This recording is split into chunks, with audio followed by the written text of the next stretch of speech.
65 साल का अनूप चंद्र अस्पताल के गेट के पास असहाय सा खड़ा था। उसकी आंखों में आंसू जम से गए थे। ऐसा लगता था कि उन आंसुओं का बांध कभी भी टूट पड़ेगा। उसकी पत्नी राजकुमारी जमीन पर लेटी अभी भी अपनी सांसों के लिए संघर्ष कर रही थी। पिछले 3 घंटों से उसके लिए एक बेड की व्यवस्था में लगा था, लेकिन इस कोरोना के समय में अस्पताल में बेड मिलना बहुत ही कठिन था। फिर भी उसने हार नहीं मानी। डॉक्टर साहब, हमारी पत्नी राजकुमारी को बचा लीजिए। उसे सांस लेने में बहुत दिक्कत हो रही है। उसे लगातार खांसी भी आ रही है और पिछले 3 घंटों से मैं उसके लिए बेड की व्यवस्था में लगा हुआ हूँ, लेकिन ना तो उसे अब तक बेड मिला है डॉक्टर साहब, और ना ही किसी डॉक्टर ने उसे देखा है। अरे भाई साहब, आप देख रहे हैं ना कि अस्पताल की कितनी बुरी हालत है। हर तरफ कोरोना के मरीज हैं। मुझे लगता है आपकी पत्नी को भी कोरोना ही है। अब ऐसे में हम भी क्या करें बताइए? लाचार हैं हम भी। हमारे भी तो 2 ही हाथ है ना, किस किस को हम देखें बताइए? डॉक्टर साहब, मेरी पत्नी तड़प रही है। भगवान के लिए उसे एक बार देख लीजिए ना, एक ही बार बस। अच्छा ठीक है, मैं आता हूँ। कहाँ है वो? वो अस्पताल के गेट के पास है डॉक्टर साहब। अनूप चंद्र डॉक्टर को लेकर गेट के पास पहुंचा। रामकुमारी, रामकुमारी, अरे देखो डॉक्टर साहब आ गए हैं। अरे अरे देखना, अब तो बिल्कुल ठीक हो जाएगी। हाँ। अनूप चंद्र की बात का रामकुमारी ने कोई जवाब नहीं दिया। बस वो खुली आंखों से उसे देखती रही।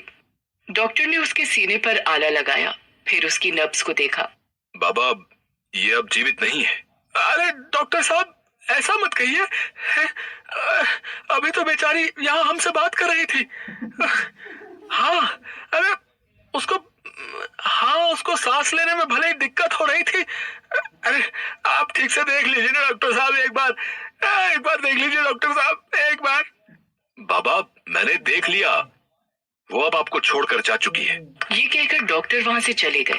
अनूप चंद्र अपनी पत्नी की खुली आंखों में खुद को देखता रहा और उससे बातें करने की नाकाम कोशिश करता रहा।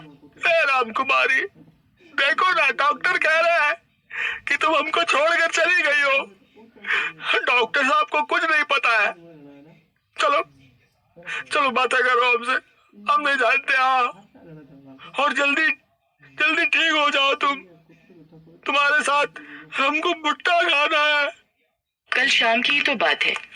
अनूप चंद्र जब शाम को खेतों में काम करके लौटा तो उसने देखा कि उसकी पत्नी आज दरवाजे पर नहीं बैठी हुई थी। ऐसा कोई दिन नहीं था जब वो शाम को घर लौटता तो रामकुमारी दरवाजे पर नहीं होती।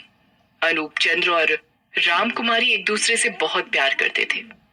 उनका एक दूसरे के अलावा कोई नहीं था, क्योंकि उनका जवान बेटा 25 साल की उम्र में किसी जानलेवा बीमारी का शिकार होकर ईश्वर के घर चला गया था। क्या बात है, रामकुमारी आज दरवाजे पर मेरा इंतजार नहीं कर रही है। उसके हाथों में कुछ भुट्टे थे।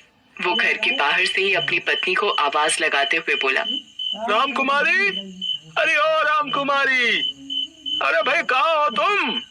अरे ये देखो क्या लेकर आया हूँ मैं। वो अपने घर के अंदर गया तो देखा कि रामकुमारी बिस्तर पर लेटी हुई है। उसने जैसे ही उसे देखा वो बिस्तर से उठने लगी। अरे आप कब आए? देखिए ना, आज मेरी आंख लगी तो खुली ही नहीं। अरे कोई बात नहीं, ये देख, कल तेरा मन भुट्टा खाने का हो रहा था ना, आज मैं ले आया तेरे लिए। आप हाथ मुंह धोइए, मैं अभी भुट्टा सेक देती हूँ। रामकुमारी जैसे ही उठी उसे चक्कर सा आ गया। वो फिर से बिस्तर पर गिर गई। अनूप चंद्र भागकर उसके पास गया। अरे रामकुमारी, अरे क्या हुआ तुम्हें? पता नहीं, चक्कर सा आ गया जी। अनूप चंद्र ने जैसे ही उसके सिर पर हाथ रखा तो उसका सिर तो गर्म तवे की तरह जल रहा था। हे भगवान, अरे तुझे तो तेज बुखार है। एक काम कर, तू लेट जा, मैं देखता हूँ घर में कोई दवा है कि नहीं। अरे दवा की कोई जरूरत नहीं है, मैं ठीक हूँ। अनूप चंद्र ने घर में दवा ढूंढी, लेकिन उसे कोई दवा नहीं मिली। उसने रामकुमारी को कहा कि बाजार से ले आता हूँ दवाई, लेकिन रामकुमारी ने मना कर दिया।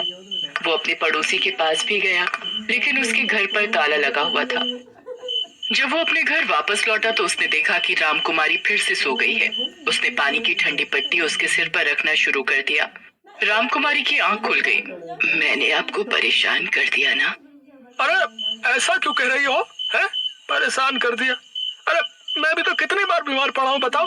कभी तुमने मुझे ये तो नहीं कहा कि मैंने तुमको परेशान कर दिया है। आपने कुछ खाया कि नहीं? तुम आराम करो रामकुमारी, मैं खा लूंगा। रामकुमारी ने फिर से अपनी आंखें बंद कर ली।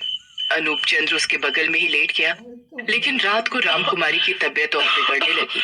उसे जोर जोर से खांसी होने लगी। उसकी खांसी की आवाज से अनूप चंद्र की नींद खुल गई। उसने देखा कि रामकुमारी उठकर बैठी हुई है। वो जोर जोर से सांसें ले रही है। क्या हो रहा है रामकुमारी? कुछ दिक्कत हो रही है क्या तुम्हें? सांस सांस नहीं लिया जा रहा है जी मुझसे। ऐसा लगता है छाती में कुछ फंसा हुआ है। रुको, मैं पानी ले आता हूँ। है, रुको। आप कहीं मत जाइए ना, यहीं बैठे रहिए मेरे पास। अच्छा, पानी पी लो पहले, फिर मैं बैठा रहूंगा। अनूप चंद्र पानी का गिलास लेकर आया। रामकुमारी ने किसी तरह 2 घूंट पानी पिया, फिर वो जोर जोर से सांस लेने लगी। कुछ अच्छा नहीं लग रहा है जी, बहुत घबराहट हो रही है मुझे। मैं सांस क्यों नहीं ले पा रही? मुझे क्या हो गया है? अरे रामकुमारी, तुम देखो, सोने की कोशिश करो, ठीक है? नींद आ जाएगी तो ठीक लगेगा। हाँ, बहुत देर से कोशिश कर रही हूँ, नींद नहीं आ रही। अचानक रामकुमारी की सांसें और भी तेज चलने लगी। उसने अनूप चंद्र को पकड़ लिया। बहुत दिक्कत हो रही है जी सांस लेने में। लगता है बिट्टू के पास जाने का समय आ गया है। ये कहते कहते वो बेहोश हो गई। अनूप चंद्र को समझ आ गया था कि स्थिति ठीक नहीं है। रात काफी हो रही थी, इसलिए उसने गांव वालों से कुछ नहीं कहा और उसे अपनी साइकिल में ही किसी तरह लेकर अस्पताल पहुंचा। लेकिन अब तो बेचारी रही नहीं। पूरी रात वो अपनी पत्नी के मृत शरीर के पास बैठा रहा। अगली सुबह वो अपनी पत्नी के मृत शरीर को लेकर गांव पहुंचा और लोगों से उसके अंतिम संस्कार में मदद करने की बात कही। लेकिन जैसे ही लोगों को पता लगा कि रामकुमारी की मौत कोरोना से हुई है, सभी ने अपने घर के